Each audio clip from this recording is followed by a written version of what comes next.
आज शिवसेना पक्षाच्या वतीनं आम्ही सर्व आमदारांच्या सोबत माननीय नामदार महाराष्ट्राचे मुख्यमंत्री देवेंद्रजी फडणवीस यांची भेट घेतलेली आहे। आपण जाणता की मुंबईमध्ये अनेक झोपडपट्ट्या या केंद्र शासनाच्या जमिनीवर आहेत।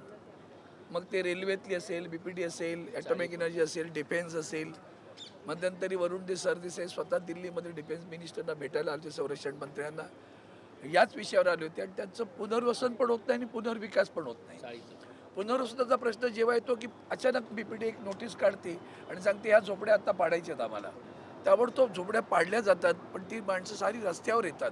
आणि खरं तर राज्य सरकारनं 2000 पूर्वीच्या झोपड्या या नियमित केल्यात, 2000 नंतरच्या सुद्धा पुनर्वसन करताना काही वेगळ्या अटी शर्ती टाकल्यात। त्या 2000 पूर्वीच्या झोपडपट्ट्या ज्यांच्याकडे कागदपत्र सगळे पुरावे त्याही तोडल्या जातात।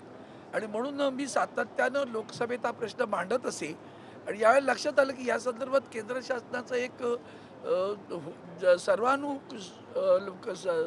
सर्वांगांना स्पर्श करणारा निर्णय होण्याची गरज आहे आणि तो होता लँड पॉलिसीबद्दलचा, जमिनीच्या विनियमनाच्या संदर्भातला निर्णय घेणं आवश्यक होतं।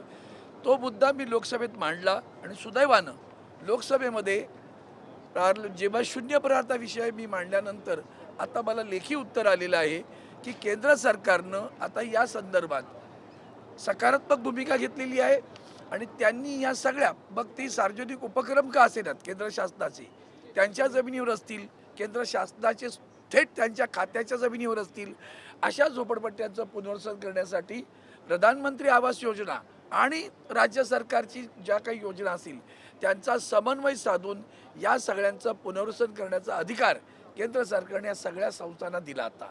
आणि त्याचं पत्र मी स्वतः आज माननीय मुख्यमंत्र्यांना दिले आणि माननीय मुख्यमंत्र्यांना विनंती केली की आम्ही मुंबईतले खास करून जे आमदार आहेत त्यांचा हा मोठा गंभीर प्रश्न आहे, जनतेचा प्रश्न आहे। या संदर्भात आपण स्वतः लक्ष घालून म्हाडा आणि या ज्या संस्था आहेत, म्हणजे उदाहरण मुंबई पोर्टस असेल, ॲटॉमिक एनर्जी असेल, संरक्षण खात्याचे असतील, रेल्वेच्या खात्याचे असतील, या सगळ्या अधिकाऱ्यांना बोलवून, केंद्रीय सार्वजनिक बांधकाम खात्याचे विभागाचे असतील त्यांना बोलवून घ्या आणि या संदर्भात एक कायमस्वरूपी निर्णय घेण्याची गरज आहे।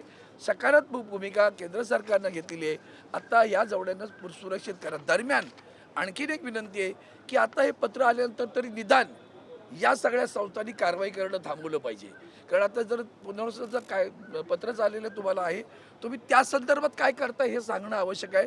पण मध्येच कोणाला तरी नोटीस येते आणि ह्या झोपड्या पाडा, त्या झोपड्या पाडा, ते न पाडता या सगळ्यांचं पुनर्वसन करावं। यातलं आणखीन एक वैशिष्ट्य आहे, म्हणजे 2000 पूर्वीवर आहेत कोणी असू द्या त्यांचं सगळ्यांचं पुनर्वसन करायचं आहे, कारण माननीय पंतप्रधानांनी प्रत्येकास पक्का घर 2022च्या पूर्वी देऊ असं म्हटलं आणि तरीसुद्धा ते प्रयत्नशील आहेत।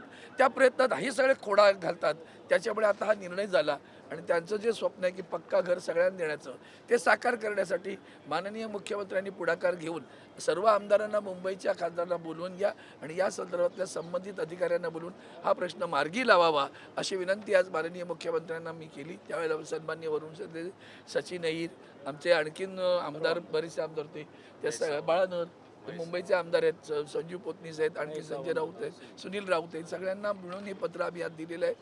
ते आज त्यांना, मग महेश सावंत होते,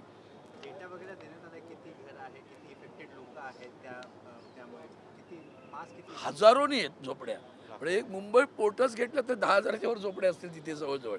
आपण जाणता आमच्या परळला MD कॉलेजच्या समोर ॲटॉमिक एनर्जीवर आहे, माननीय यांच्या वरुण सरदेसाई संरक्षण खात्याच्या जमिनीवर प्रचंड झोपड्या आहेत, मुंबई विमानतळावर आहेत, वरळीत सुद्धा बीपीटीच्या जागेवर झोपडपट्ट्या आहेत। या सगळ्या झोपडपट्ट्यांचं पुनर्वसन करण्यासाठी आता सकारात्मक राज्य सरकारनं पाऊल उचलण्याची गरज आहे आणि ते प्रत्येकजण वेगळं उचलण्यापेक्षा माननीय मुख्यमंत्र्यांनी याच्यात पुढाकार घेतला तर तो प्रश्न व्यवस्थित मार्गी लागेल असा विश्वास वाटतो।